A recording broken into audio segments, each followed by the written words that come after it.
Salut tout le monde, comment ça va? J'espère que vous passez une belle journée. C'est vendredi, bientôt le week-end. Et peut-être que vous me reconnaissez, on a eu la chance de jaser, de collaborer dans les dernières semaines. On s'est vu à l'hiver dernier, au mois de février, lors de notre dernière séance, notre grande séance de clavardage du Guide Canada. On a fait également les séances à toutes les semaines depuis le confinement. Et j'aimerais vous souhaiter la bienvenue aujourd'hui à la séance de printemps du clavardage d'équipe Canada et ça va être une journée pas mal de fun, une séance très intéressante parce qu'on a des athlètes incroyables qui sont avec nous aujourd'hui. Puis c'est pas compliqué, là, on va être ensemble comme on le fait habituellement, environ 45 minutes. On va découvrir qu'est-ce que ça veut dire être un champion, puis vous commencez à être pas mal bon. Vous savez, hein, ça fait...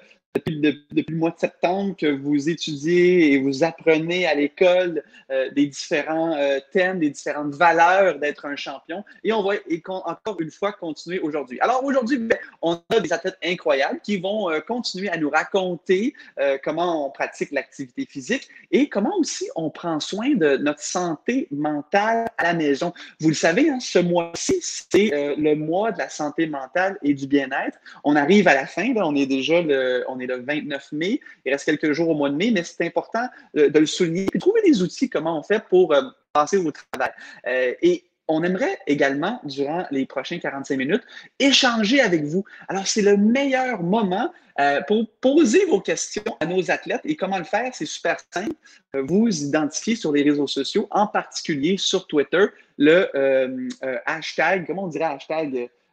Tu sais, c'est comme la barre, là, avec deux carrés comme ça, là, hashtag, enfin, vous comprenez ce que je veux dire, soyez un champion. Alors, si vous identifiez ça, on va être capable de retracer vos questions et les poser à nos athlètes dans les prochaines minutes. Vous pouvez aussi également, ça c'est la façon la plus simple, puis ce que je vous recommande, de poser vos questions directement dans la vidéo que vous voyez en ce moment au bas dans les commentaires et on va pouvoir les répondre également. Alors, aujourd'hui, sans plus tarder, j'aimerais aller déjà avec les athlètes qui sont aujourd'hui avec nous. On a 4 athlètes, 2 Olympiens, 2 Paralympiens, et ils sont, on les remercie d'emblée de participer au clavardage aujourd'hui. Et j'aimerais tout de suite aller rencontrer notre première athlète qui est une paralympienne en para-ski alpin. Elle a remporté plusieurs médailles aux Jeux paralympiques. Je vais vous raconter son parcours. Son nom, c'est Karolina Wisniewska. Elle est présentement à Ottawa. Allô, Karolina, comment ça va? Salut tout le monde. Ça va très bien, Benoît. Salut les enfants. J'espère que vous allez bien. Je suis très contente d'être là. Moi, je m'appelle Karolina Wisniewska. Comme Benoît le disait, moi, je suis une athlète en sport d'hiver. Donc, en fait, je suis la seule dans ce clavardage aujourd'hui des sports d'hiver. Moi, mon sport, c'était le ski alpin. Donc, là où on descend à grande vitesse de la montagne. Et j'ai gagné plusieurs médailles au cours de ma carrière et c'était vraiment le fun pour vous montrer juste pour un instant, comment je me préparais pour le ski. Voilà, je vais me préparer. Voilà, je mets mon casque. Super! Donc, je fais attention à ma tête parce que c'est à grande vitesse, donc on doit faire attention. Puis après ça, je mets mes lunettes de ski parce que je dois voir ce qui se passe, parce qu'il y a de la neige, du vent, il fait froid. Donc, comme ça, je suis préparée. Puis, j'ai tout un costume aussi que je ne vais pas mettre. Mais s'il fait vraiment froid, moi aussi, je mettrais comme une petite masque pour mon visage. Mais quand je skie, normalement, le masque, il est comme ça pour que je puisse respirer. Mais la raison pour laquelle j'ai mis le petit masque aujourd'hui, c'est aussi pour vous montrer que, comme vous savez, je crois que beaucoup de personnes maintenant, ils portent des masques. Donc, vous voyez, moi aussi, je portais une masque en ski, le casque, les lunettes, la masque, et j'étais prête à aller très vite. Voilà. Hey, génial, merci Karolina. Hey, est-ce que c'est chaud de garder ton casque sur la tête aujourd'hui? Surtout, nous, on habite dans la région de l'Est du Canada, puis il fait très chaud en ce moment. Alors, est-ce que tu as chaud avec ton casque? Oui, j'ai chaud. Puis il y a une autre chose que je voulais dire aussi, c'est que en fait, je suis une athlète retraitée et maintenant, je suis une des personnes qui va supporter notre équipe à Tokyo 2021 comme une ambassadrice des athlètes. Et je suis très contente d'être dans l'équipe qui va supporter nos athlètes aux Jeux qui s'en viennent. Eh bien, on est très chanceux de t'avoir sur l'équipe canadienne, Carolina. Félicitations pour ta belle carrière. Merci d'être avec nous pour le clavardage aujourd'hui. Puis on va te revenir dans quelques instants pour des questions. Ça te va? Oui, merci. Super, merci Carolina. Alors, notre deuxième athlète, il est olympien en escrime. Là, vous devez vous demander, c'est quoi ça, l'escrime? C'est un sport de combat, puis c'est vraiment impressionnant. Vous allez le rencontrer dans quelques instants. Son nom, c'est Joseph Polosipakis et c'est un grand athlète qui se prépare pour les Jeux de Tokyo. Alors, salut Joseph, comment ça va? Bonjour, ça va bien? Très content d'être ici. Merci pour l'introduction, Ben. Tu as très bien expliqué que l'escrime, c'est un sport très le fun. Donc, je vais montrer à certains d'entre vous, moi, je fais de l'escrime, puis en escrime, il y a 3 armes. Il y a le sabre, l'épée et le fleuret. Et moi, je pratique le sabre. Donc, j'en ai un avec moi ici aujourd'hui à vous montrer. Donc, vous pouvez voir, c'est long, mais ça plie aussi. Donc, on se fait mal, mais pas tant que ça. C'est pas comme dans les vrais sabres dans le temps. Et vous pouvez voir ici, dans le sabre, on peut insérer une file à l'intérieur pour se brancher à une machine. Donc, quand on se touche, la lumière allume et on sait qui a eu le point. Avec un sabre, par contre, il faut qu'on soit protégé en tout temps. C'est important d'avoir un masque. Donc, je vais vous montrer comment on le porte ici dans le masque. Donc, wow. On devient un super-héros Team Canada, Captain Canada ici, comme on dit. C'est très important de rester protégé et surtout en escrime quand il y a une arme qui est devant vous. Donc aujourd'hui, comme vous savez, on est tous chez nous, on a de la misère à s'entraîner, mais j'ai trouvé un moyen assez cool, donc je vais vous montrer. Donc je mets mon masque sur mon sac d'escrime, puis je me pratique à faire des petits coups un peu comme ça pour essayer de rester toujours à l'affût, toujours prêt pour la compétition quand ça va reprendre.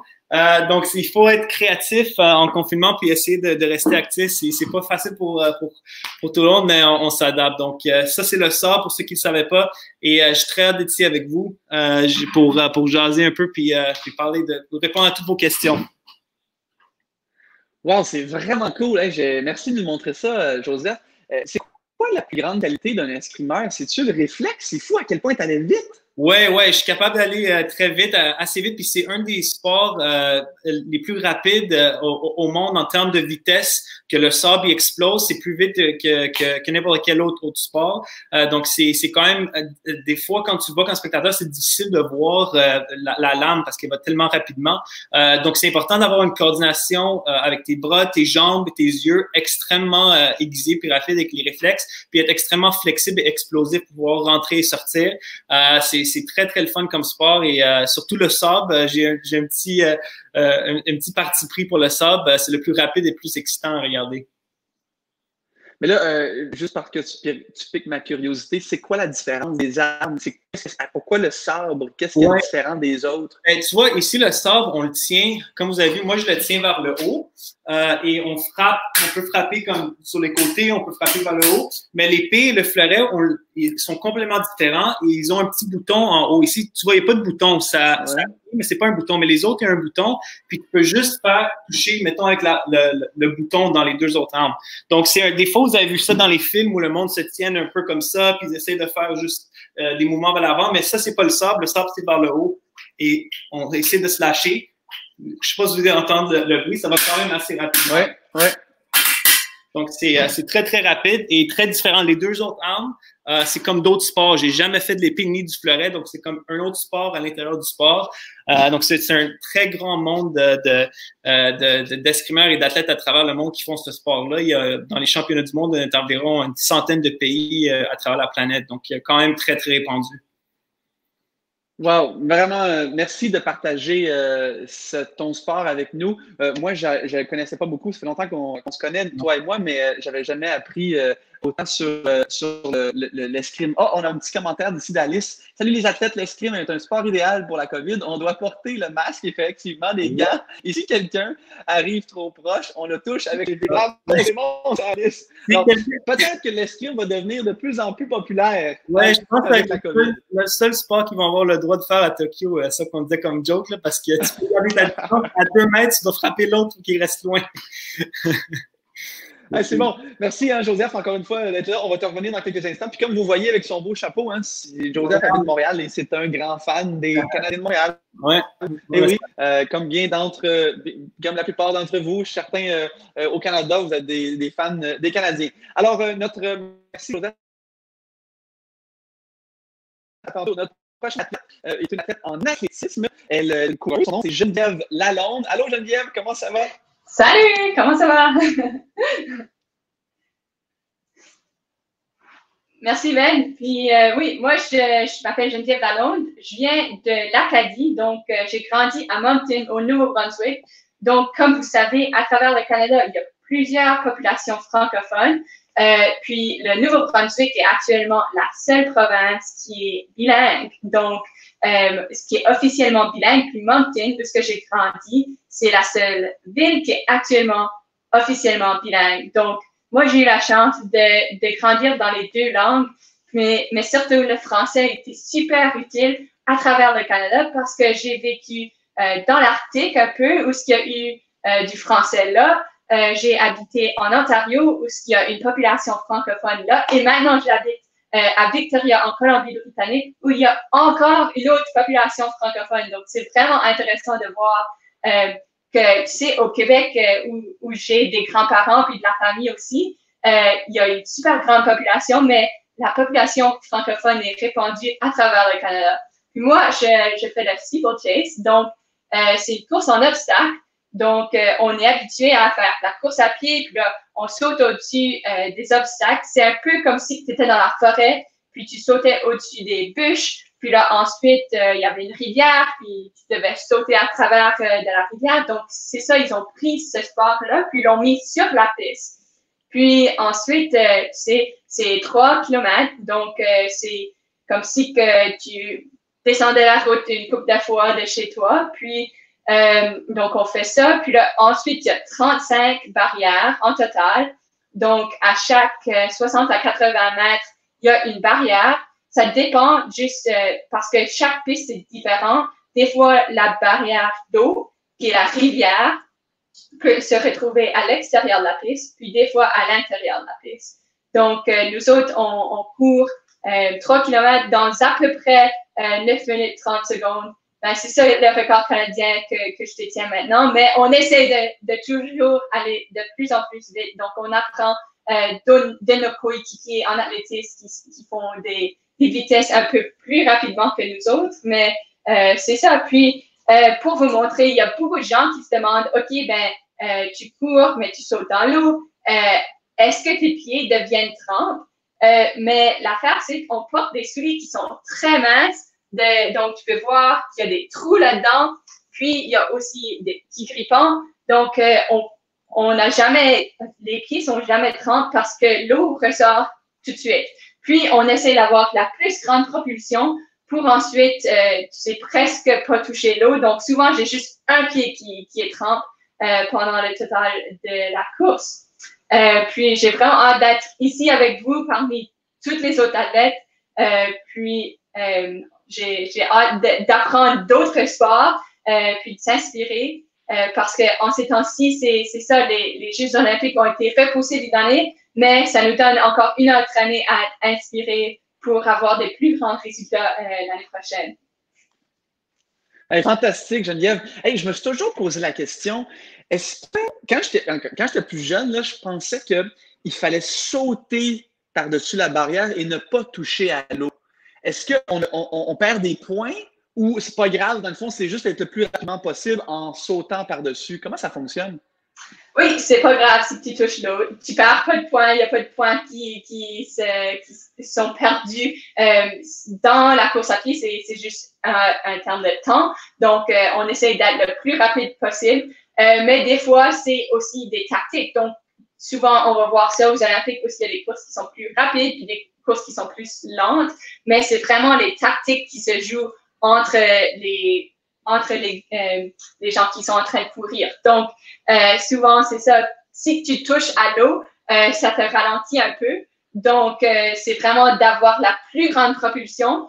Puis, il y en a qui ne touchent pas la barrière du tout, mais il y en a qui la touchent. Ça dépend vraiment de notre corps puis de nous puis comment on peut aller le plus rapidement parce que c'est tout le monde a différents corps, tout le monde court d'une différente façon.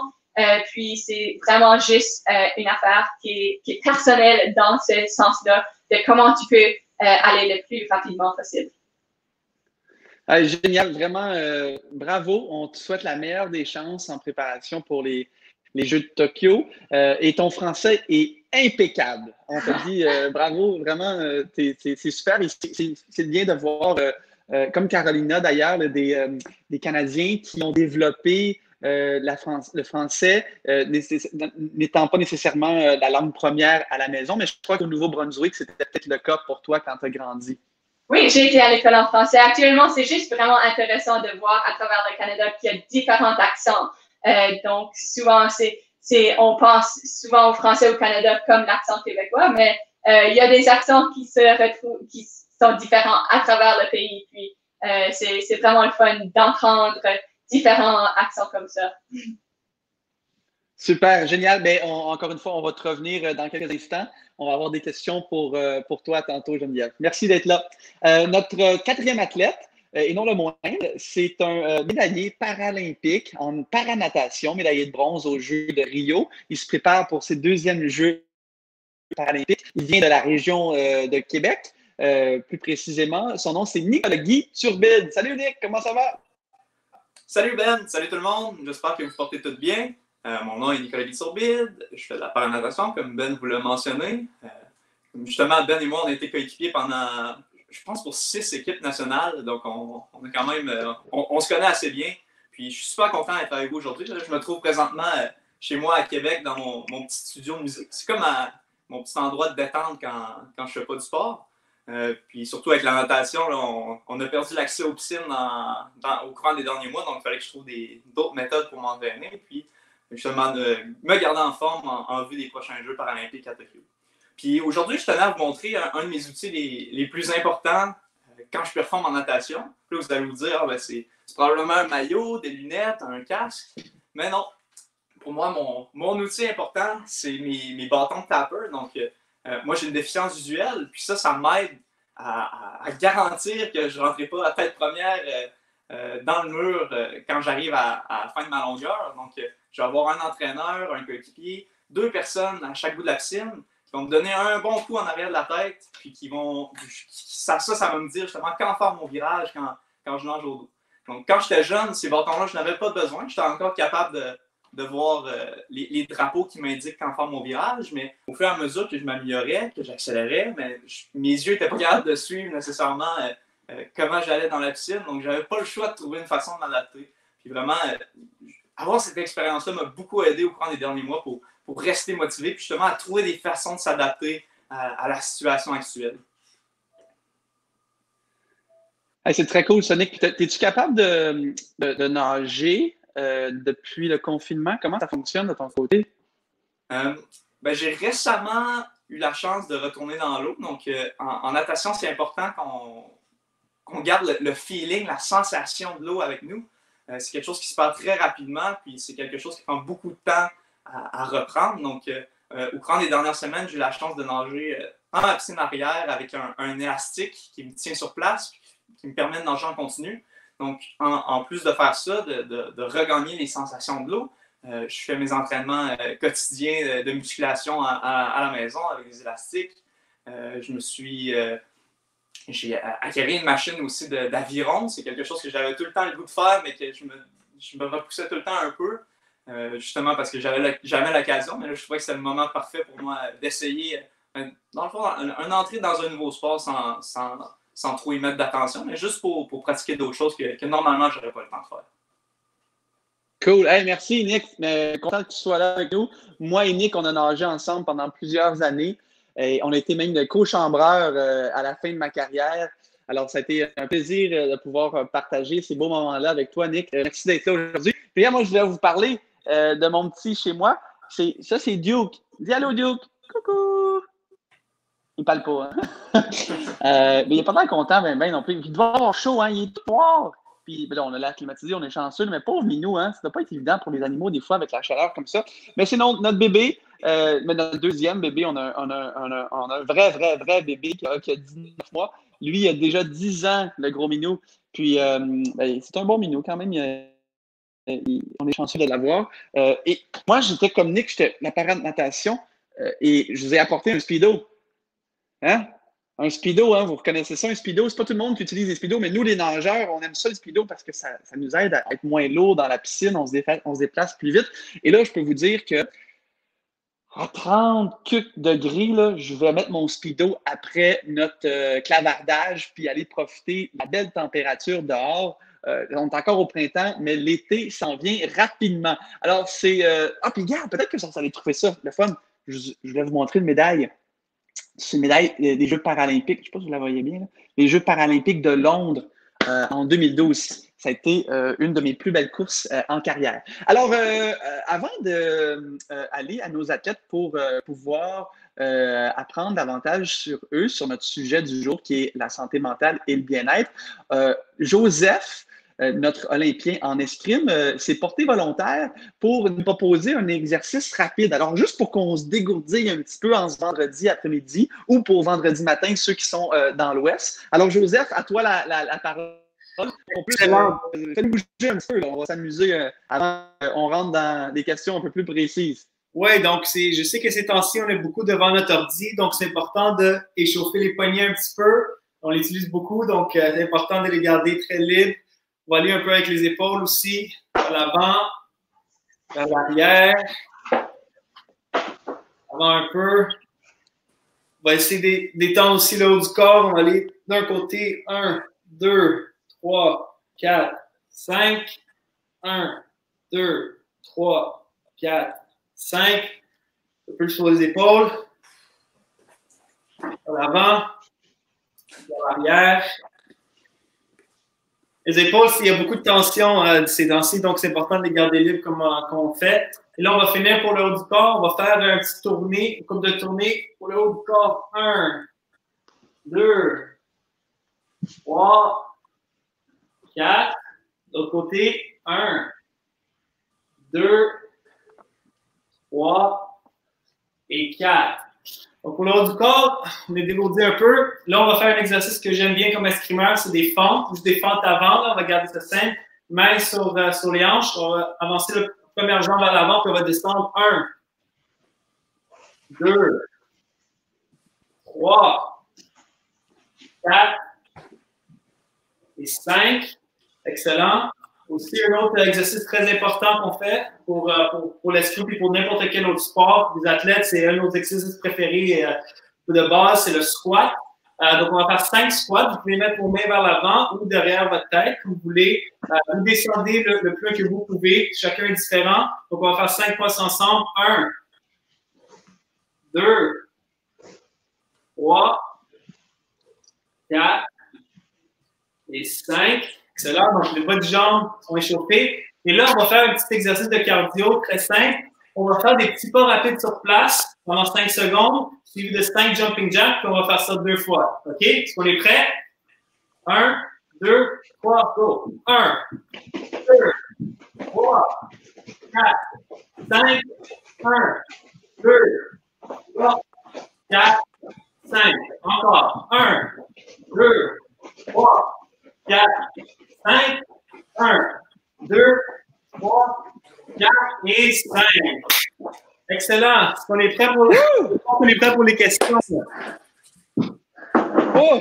Tout le monde est écouté? Oh! Je sais pas pour je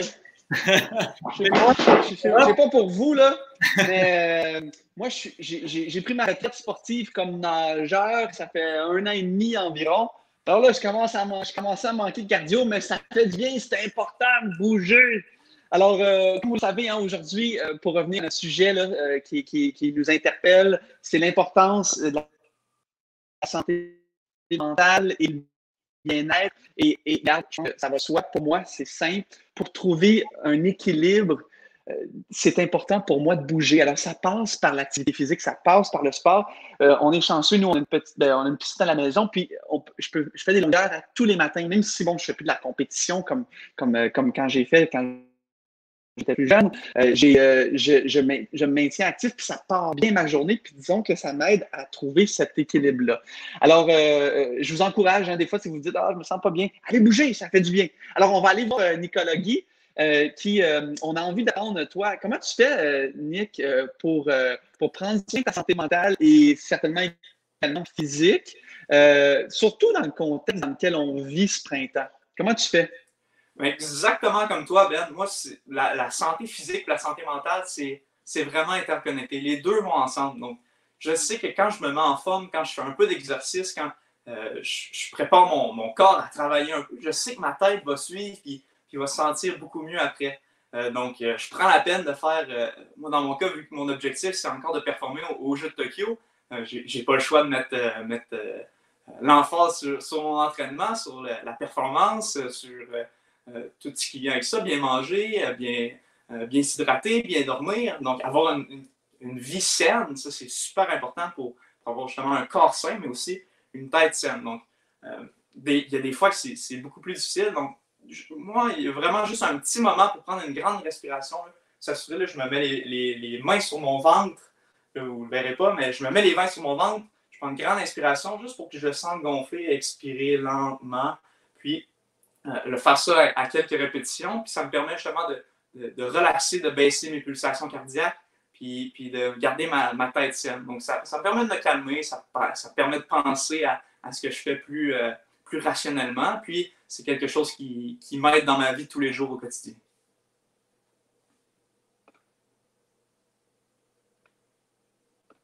Super. Hey, merci. C'est très apprécié. Ça paraît qu'on était des nageurs. Bon, Nick est encore un nageur, bien sûr, mais on a un peu la même façon de penser, la même façon de réagir à l'évacuation de l'anxiété et du stress. Alors, on va aller à Geneviève, notre athlète en athlétisme. Geneviève, toi, comment arrives-tu à réduire le stress ou l'anxiété au quotidien? Est-ce que toi aussi, c'est par l'activité physique ou as-tu d'autres trucs? Oui, ben pour moi, ça fait depuis que j'ai 12 ans que je sors dehors à chaque matin ou à chaque après-midi pour faire du sport. Donc, vraiment, c'est juste l'acte de sortir dehors puis de prendre de l'air fraîche qui m'aide un peu à me calmer les nerfs. Mais une chose qu'on a réalisée avec toutes les choses qui changent, c'est les Olympiques, les événements, les camps d'entraînement, tout ça qui se modifie un peu avec la situation qu'on est dedans.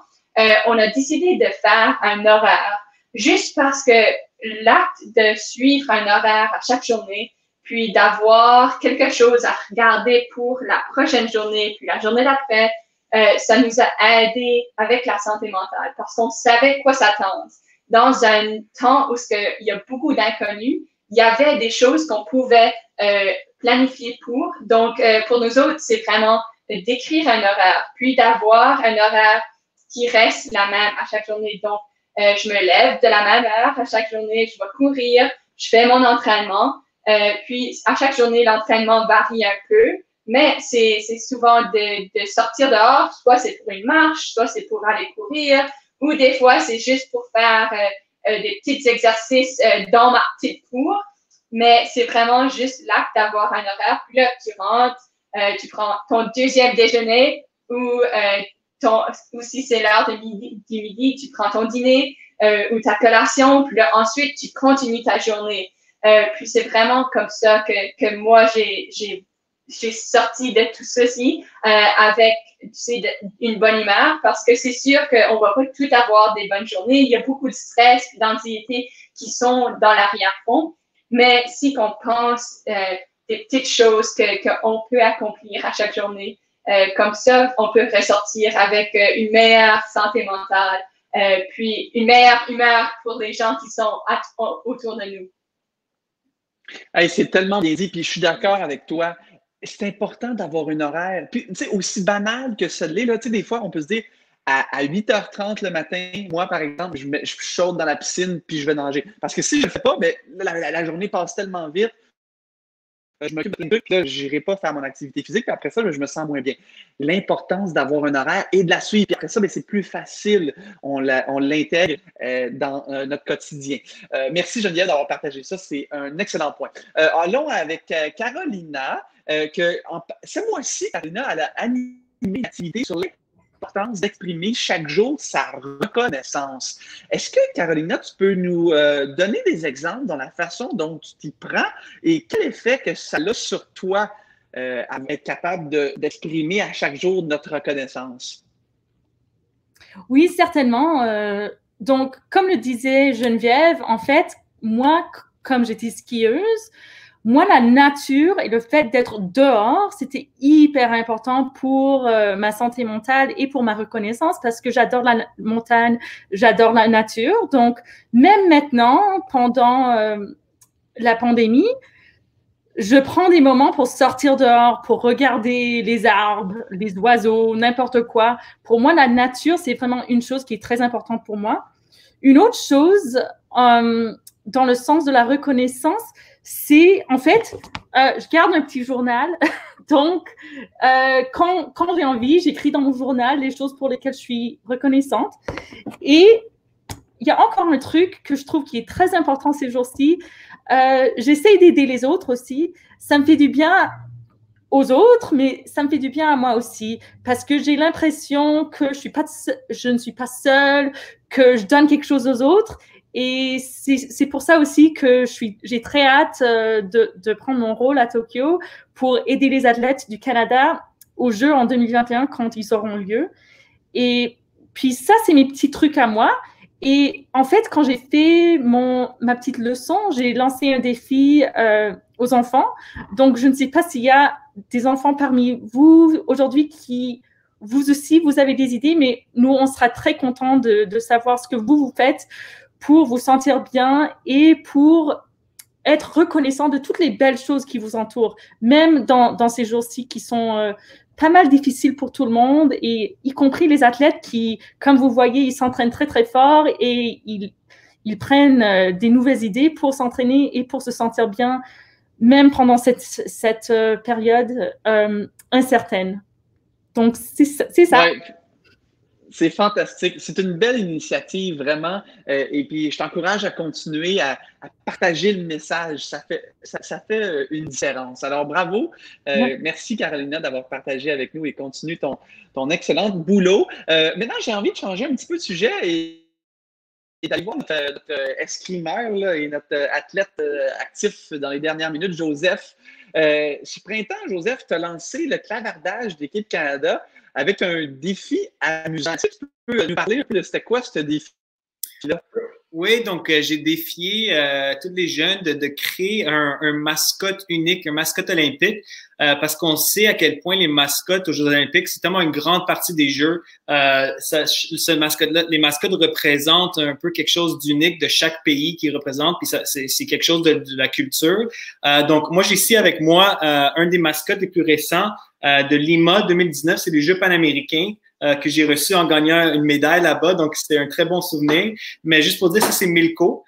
Et c'est vraiment intéressant parce que lui, tu vois, avec les bras ouverts, et ça, c'est parce qu'il voulait représenter que le peuple péruvien était prêt à accueillir tout le continent des Amériques pour les Jeux. Il montrait à quel point ils sont ouverts. Et honnêtement, ça représente très bien ce peuple-là parce qu'ils étaient tellement ouverts d'esprit. C'était un des mondes les plus gentils que j'ai jamais rencontré. Et les mascottes, ça représente des choses comme ça. Donc, c'est vraiment important, les mascottes, pour créer de l'enthousiasme. Et tout le monde est vraiment content quand on les voit sur les lieux.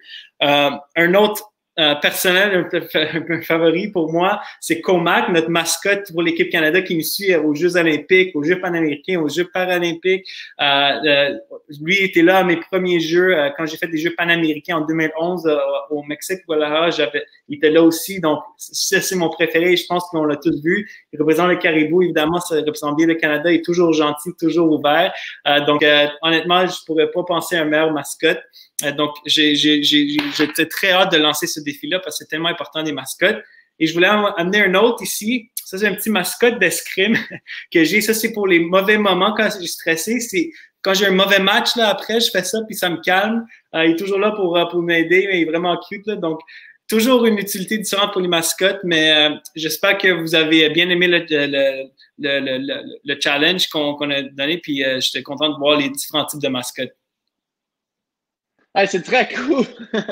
Hey, puis, c'est vrai que les mascottes, ça a un impact hein, dans notre quotidien, mais aussi auprès des jeunes. Tu sais, c'est un animal puis qui est comme vivant quand il se bouge.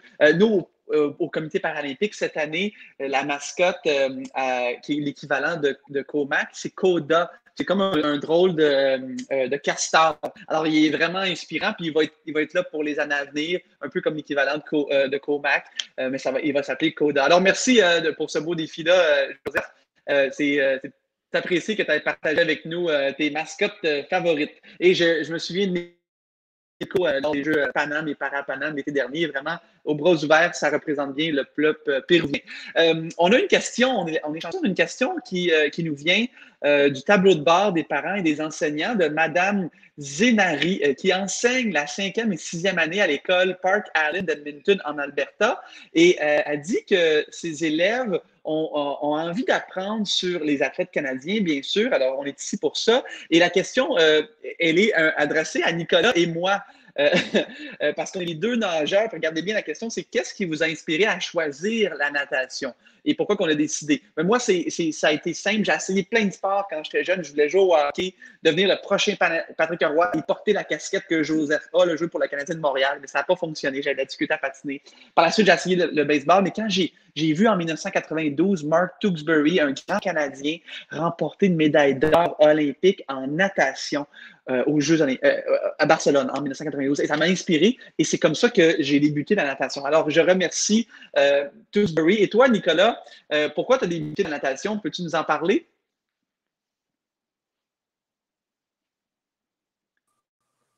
Un peu comme toi, Ben, moi aussi, au début, j'étais intéressé à d'autres sports. Moi, mes parents, c'est des grands golfeurs, donc depuis que je suis tout petit, j'avais le goût de jouer au golf, j'avais le goût d'être bon au golf. Mais encore là, pour moi, ça avait ses limitations. Donc, un jour, j'ai été introduit à la natation, puis c'est étrange que j'ai choisi ce sport-là, parce que quand j'étais petit, j'avais vraiment peur de l'eau. Ça m'a pris plusieurs années à vaincre cette crainte-là que j'avais de la piscine, des lacs, de l'eau libre. Puis c'est la journée, dans le fond, que je me suis rendu compte que mon désir de gagner, d'arriver au mur avant l'autre était plus fort que ma peur de la piscine, de ce que je ne voyais pas, dans le fond. Ben là, c'est la journée que j'ai fait, peut-être que finalement, ce sport-là serait fait pour moi. Puis c'est drôle que tu me demandes cette question-là, Ben, parce que la journée, je me souviens que j'ai vraiment dit, OK, là, je me dédie à ce sport-là pour les prochaines années. C'est ta course, ton 200 mètres 4 nages aux Jeux de Londres en 2012. C'est vraiment la chose la mémoire que je me souviens qui m'a fait, OK, ben, peut-être qu'un jour, cet athlète-là, ça serait moi. Puis je vais mettre les efforts pour justement essayer d'atteindre ces objectifs-là, à un moment donné. Hey, super. Attends, je pense que j'ai ma petite. Viens, bébé. Je vais juste vous présenter ma petite. Viens. Allô. Dis allô, l'ami. Allô. Elle s'appelle Mila Grace. Et là, on va aller dans la piscine. Hein? Papa a bientôt fini. Elle mange une fraise. Mais papa va aller dans la piscine avec toi, OK? À tantôt. Bisous. Au revoir, maman. OK. Merci, Nick. Hey, avant qu'on aille aux questions sur les réseaux sociaux, Nicolas va faire une séance d'activité pleine conscience pour essayer de ressaisir nos esprits. On a passé au travers de la semaine, on va se diriger vers le week-end. Puis j'aimerais par contre, si on a le temps, là, avant la fin du clavardage, de peut-être retourner à Carolina et Geneviève concernant eux, comment elles ont débuté dans le sport. Mais avant ça, on va aller voir Nicolas pour la séance de pleine conscience, puis par la suite, on va aller aux questions qui ont été partagées sur les réseaux sociaux. À toi, Nicolas. OK, donc on va se relever debout, on va faire un peu d'activité justement avant de vraiment se détendre, se calmer, puis se mettre en mode pleine conscience. Donc, je vous invite à vous lever, à prendre la place, puis on va faire une petite course de 30 secondes. Les 20 premières secondes, on va jogger sur place, comme ça, pour se réchauffer. Puis les 10 dernières secondes, on va faire footballeur. Donc, les plus petits pas, les plus rapides qu'on peut. Puis je vais vous dire quand on va commencer et quand on va terminer. Donc, on est prêt? C'est parti. 20 secondes de petit jog pour se réchauffer. Être sûr que nos muscles sont prêts à travailler un peu plus vite. On est déjà à 10 secondes. Ça passe vite quand on a du plaisir. Dans 5 secondes, au footballeur, le plus vite qu'on peut, le plus fort qu'on peut. Et hop, let's go! Allez, vite, vite, vite, vite, vite, vite, vite, vite. On lâche pas, on à moitié. Let's go, let's go. Il en reste beaucoup. Et stop. OK, deuxième partie. Je vous invite à remarquer comment vous vous sentez en ce moment. Donc, moi, je sens que mes pulsations sont un petit peu plus hautes qu'au début. Je sens que j'ai fait un petit peu d'activité. Ma respiration est plus rapide. Donc, là, je vous invite à prendre vos deux mains, vous mettre sur votre ventre, prendre de grandes respirations. Expirez. Encore une fois, inspirez. On sent son ventre dégonfler, dégonfler. Une dernière fois, on regonfle. Et on dégonfle.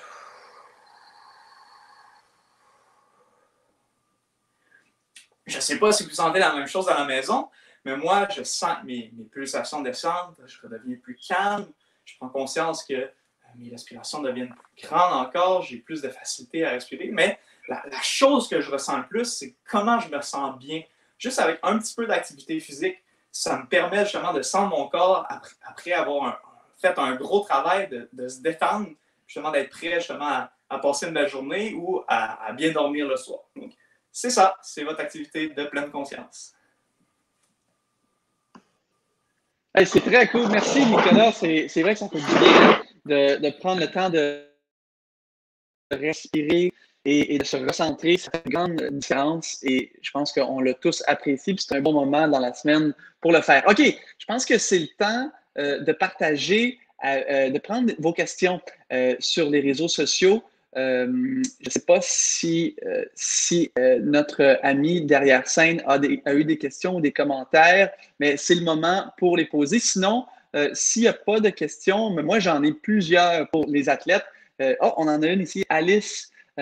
En tant qu'athlète dans des sports de performance, allô Alice, Renaud, individuel, difficile, vous devez tous avoir des outils pour vous recentrer lorsque vous perdez le focus en compétition et que vous souhaitez vous recentrer. Pourriez-vous nous parler de certaines de ces techniques? On va aller voir Carolina. Carolina, as-tu des idées pour aider dans un sport individuel à recentrer tes émotions? Oui. Donc, moi, en ski alpin, comme Joseph parlait de l'escrime, qu'il y a trois sports dans le sport, dans le ski alpin, il y a 5 disciplines. Et moi, je suis folle et moi, j'ai compétitionné dans toutes les 5. Mais celle dans laquelle j'ai eu vraiment, je dirais, les défis les plus grands, c'était la descente. Parce qu'en descente, souvent, on dépasse des vitesses de 130 km à l'heure. Donc, c'est pas mal stressant d'aller à 130 km à l'heure et tu n'es pas dans une auto, tu es juste toi sur des skis et ça bouge et c'est stressant quand même.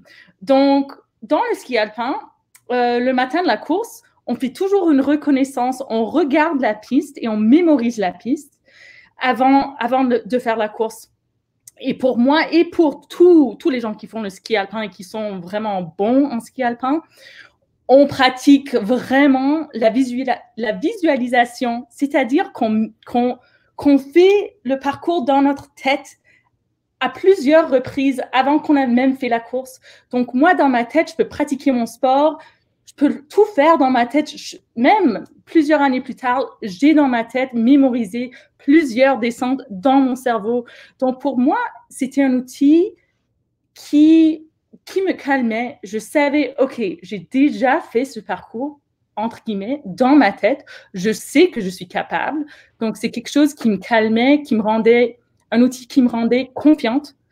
Et comme Nicolas Guy le faisait avant, la respiration est très, très importante. Donc, avant de partir du haut de la montagne, je faisais la visualisation, je faisais des exercices physiques comme Joseph et Nicolas Guy l'ont montré avant. Et aussi, je faisais des exercices de respiration. Donc, tous ces 3 choses ensemble, on espère que ça va aider à nous calmer, à nous rendre très ciblés sur ce qu'on doit faire. Parce que, comme je le disais, surtout en descente et en supergéant, les vitesses sont très grandes et tout se passe très, très vite. Donc, on doit se sentir à l'aise et en même temps très, très alerte, disons. Donc, pour moi, c'est les petits trucs que j'avais. Ouais, génial. C'est super, hein, Carolina. Je pense que ça a fonctionné. Tu as remporté tellement de médailles que c'est bravo. Hein? Je pense que c'est des bons exemples et ça va inspirer nos jeunes. Merci. Certainement. On va prendre une dernière question. Avant de vous lancer un défi. La question de Cristal, la douceur. Est-ce que tes souliers font mal à tes pieds? Est-ce que c'est pour moi la question? Par rapport à mes pieds beaux, peut-être? Non, aucune douleur. Si la question est pour moi, j'avais aucune douleur reliée à mes pieds. Mais on peut. C'est sûrement pour Geneviève. Ben oui, c'est un excellent point. C'est pour moi, je parle des parce que les gens posent souvent des. Ouais, mais les gens posent souvent des questions par rapport à mes pieds parce que j'ai un pied beau et ça fait des douleurs. Mais oui, c'est effectivement très pertinent, Geneviève. Ton soulier que tu as montré tantôt, qui est différent des autres, peux-tu nous en parler? Est-ce que ça te crée une douleur pour répondre à la question de Cristal? Oui, non, ça fait pas mal aux pieds, puis on les porte pas. On les porte pas pour plus que 10 minutes, donc c'est pas comme si que tu portes ça pour genre un marathon ou quoi que ce soit. Mais les souliers ont tellement évolué que là, dedans, c'est super léger. Puis, en plus, tu es sur la pointe des pieds. Puis, tu les as portés en pratique. Donc, ça fait vraiment pas mal aux pieds. Il y a différents styles aussi que tu peux choisir, dépendant de quelle sorte de coureur que tu es aussi. Mais on les porte pas toujours. On les porte seulement en compétition. Puis, en pratique, on a des souliers qui sont un peu plus de support. Donc, ça, c'est un soulier que je porte sur la piste en pratique. Puis, comme tu peux voir, il y a beaucoup plus de support dans le talon, etc. Mais vraiment, quand tu es dans la course, tu n'as pas le temps à penser. C'est un peu comme Carolina disait, les choses se passent très rapidement. Donc, tu n'as pas vraiment le temps de penser à tes pieds et à tes souliers. Mais non, ça fait pas mal. Actuellement, c'est confortable. C'est un peu comme porter des chaussons autour de la maison. Donc, c'est ça.